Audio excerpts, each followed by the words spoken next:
How's it going, boys? Johnny Superbman here, and it's time for another Questions with Superbman. That's right. I started up this series again recently, and I want to get back into it, even though the NHL season is not here, and that's what Questions with Superbman was before. It was heavily surrounded around the NHL, NHL questions, hockey questions. But in the last Questions with Superbman, I told you guys you can start asking me some personal questions. I wouldn't mind answering some things, all right? But the problem was, in the last Questions with Superbman, it was kind of like a channel update video as well. And I was telling you guys a bunch of the new ideas I had for the channel, like Assassin's Creed or Hitman Absolution. I think I'm going to go with Hitman Absolution. I didn't get Assassin's Creed just yet. But the problem with that last Questions with Superbman video was that when I said it was a channel update and I asked you guys which one's better, Hitman or Assassin's Creed, all the comments were surrounded about those two games, right? There weren't really any questions in there. There was a few, so I went down through the comments. I just nitpicked a few, all right? Because there was two questions. Well, there's one question that has been popping up a lot ever since I started doing this, basically. So I do want to answer that. I have a hockey question in here, but the first thing I want to answer, basically, because it's been coming up a lot in a lot of my videos, is my inconsistency lately. Normally I like to get, between 3 to 5 videos up every single day, but November's been kind of a slow month. There hasn't really been a reason for it, boys. I've been out, you know what I mean? For me to do videos, it's got to be the first thing I do in the morning. It's got to be like, I wake up, I come downstairs, and I want to get it done. Because then it comes across in the videos. I'm excited, I want to get it, I want to do it. Like the GM mode commentaries, I would look forward to coming down and building the team, alright? But I don't ever want to turn this into something that I have to do, because when I have to do it, it comes across in the commentary. And just honestly, November, I've had to have left my house basically first thing in the morning every morning. I have not been able to get videos done first thing in the morning. That's my routine. So when I get home, I don't really feel like going downstairs for 4, 5, 6 hours and getting those kind of videos done and getting them uploaded, all right? Because eventually it's going to be nighttime. That's when everyone's getting online, and I want to do other stuff, and so it's basically just the routine for me. I need to be getting it done early in the morning, and November has just been a busy month. So there's really no other excuse than that. I'm not slowing down. I'm not stopping. I'm not stopping any series, all right? It's just the fact that it's been a busy month. That's all right? We finished our GM mode commentary, so I want to take a few days before I start up the next one, because again, I wanna like doing it. I don't want it to be a job. Even though this is my job, I don't want it to be a job. All right? Because if you like what you're doing, you'll never work a day in your life. I forget who I heard that from, but it's so true. All right, so that's the reason. So don't worry about it. I'm trying to get back up and going again. All right, but I think November is going to be a slow month. December is going to be Christmas, but don't you worry. All right, we've done 900 plus videos on this channel since January. All right, so you're getting like a good 2-3 videos a day. All right, so again, don't lose faith in me. We haven't stopped anything. All right, we're just, again, just a busy month, so don't worry about anything, all right? Hitman Absolution is right around the corner. NHL 13 is still here. I've been taking a little bit of a break off NHL just because Halo arrived, Black Ops arrived, even though I didn't buy Black Ops, all right? I was thinking about it, but I'm going to wait a few weeks just to see what the community feels about it, all right? First day, Crip and Roach were like, oh, yeah, this game's awesome. You got to get it. And then I stayed in their party, and slowly as the night progressed, Roach is like, oh, I fucking hate this game. Spawn die, So I got to give it a week or two before the newness wears off and I get the real reviews, you know what I mean? I love the look of zombies. I would love to try zombies, and maybe I will. Maybe I'll get, because Domski borrowed the game. Maybe I'll borrow the game from him and just do a zombie commentary with Roach and Crip or Ray Stanley or Prey or something like that. We can easily do that, all right? But don't be looking for too many Black Ops videos on my channel. Halo's still going to be coming out. Minecraft. All right. So, boys, what happens with Minecraft? I know you guys want to see Minecraft. I love doing the Minecraft, all right? And when we did our first recording session with, when we got all of us in there, Crip and Reebok, basically, we did that one session. We did all those 7 episodes in one recording session, right? We played for over an hour. So that's why I was able to get the videos out day after day after day after day. And that's why, I think it was like the 2nd or 3rd episode, I was starting to clean up the caves, and everyone was like, oh my God, don't clean up the caves. You're the cameraman. And it continued for the next few episodes because I couldn't change anything, right? We already had it recorded. I'll keep that in mind in the future. To me, that's what Minecraft is. I love building stuff, right? So if you guys only want to see us do exploring stuff, maybe I'll just do the building stuff, not recording it, basically. What I've done some Minecraft, not recording, but I've gone into our map and I've built some stuff myself. Not major stuff, but stuff that I guess you guys would consider OCD stuff or meaningless stuff, alright? So, I don't know. To me, Minecraft is something that you build, but maybe I have to wait till everybody's building with us so you guys don't get bored, because you're right, if we're exploring caves, I should be seeing what we're exploring, alright? So, but the problem with Minecraft is, again, we have to have everybody on at the exact same time to get it done.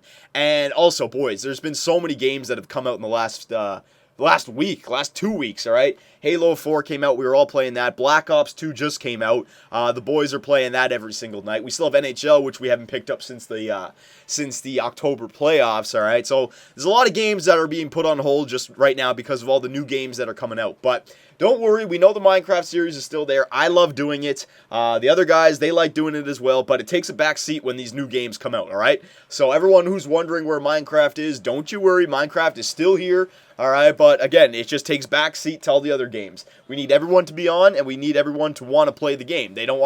We need them to not want to play Halo, NHL, and Call of Duty. And that's a long lineup right now, alright? So, don't worry, Minecraft is still going to be coming back. I may throw in 1 or 2 Minecraft videos of just me and somebody else if it gets bad, alright? But I really like doing the Minecraft commentaries with all of the Superbmen, okay? So, there's the Minecraft news. I've kind of rambled on here for a while, but yeah, anyone who's asking where I've been, what's the inconsistency like, it's just, again, new games coming out. November's been a busy month, but don't worry, I'm going to be finishing up Superb Mario, Happy Wheels, NHL,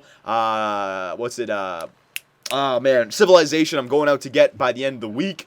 Alright, I don't know when I'm going to start that series up. FIFA 13, I'm still contemplating whether or not I want to do a manager mode, alright? So we still have all of these series that are available. I just got to get some recording time and get it done. Alright, so there you go. I've kind of rambled with that question for a while. Let's move on.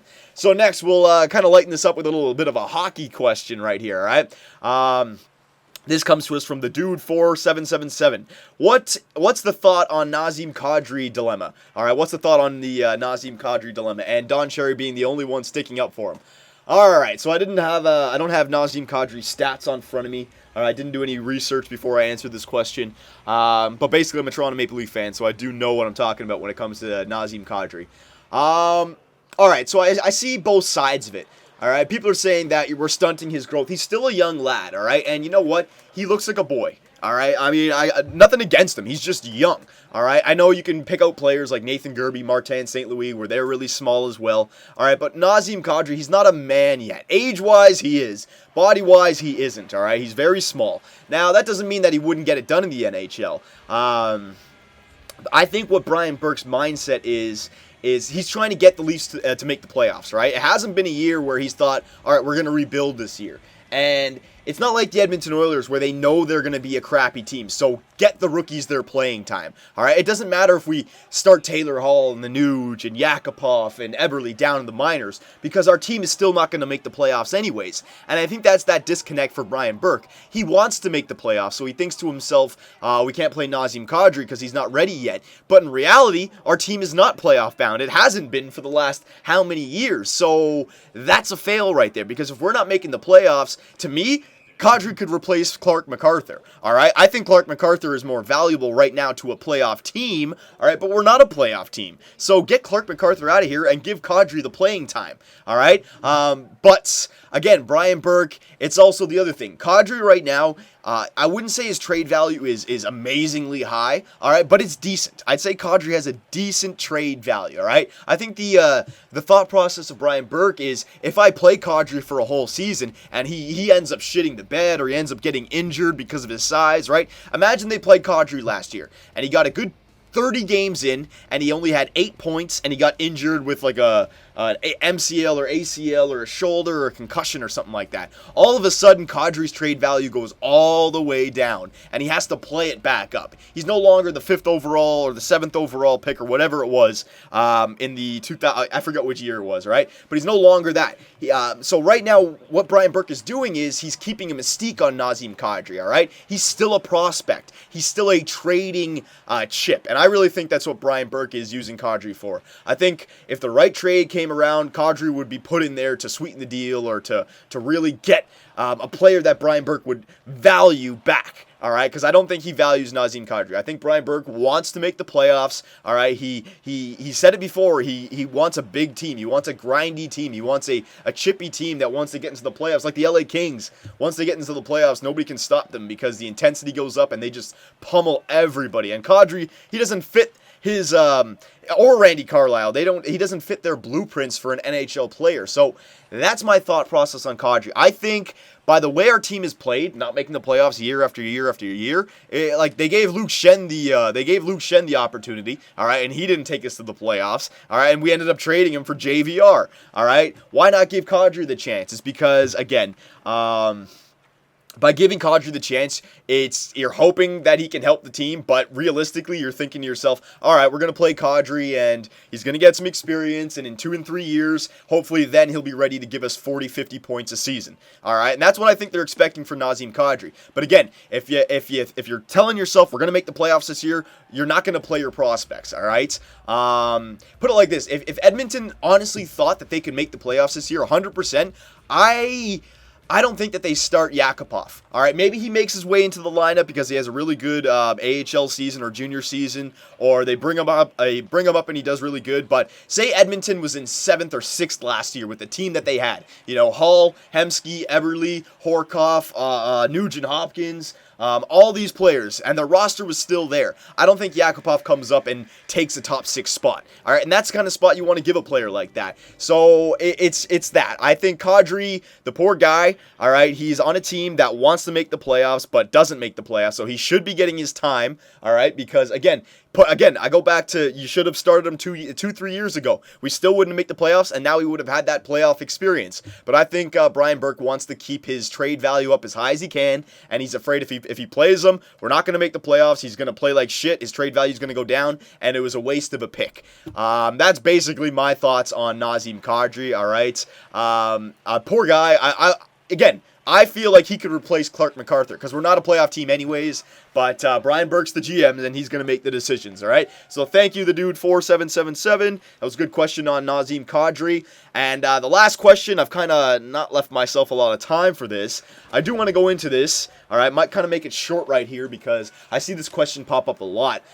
Basically, it's sums up. This guy didn't really word it that good. Sums up is this YouTube thing my full-time job? Do I have another job?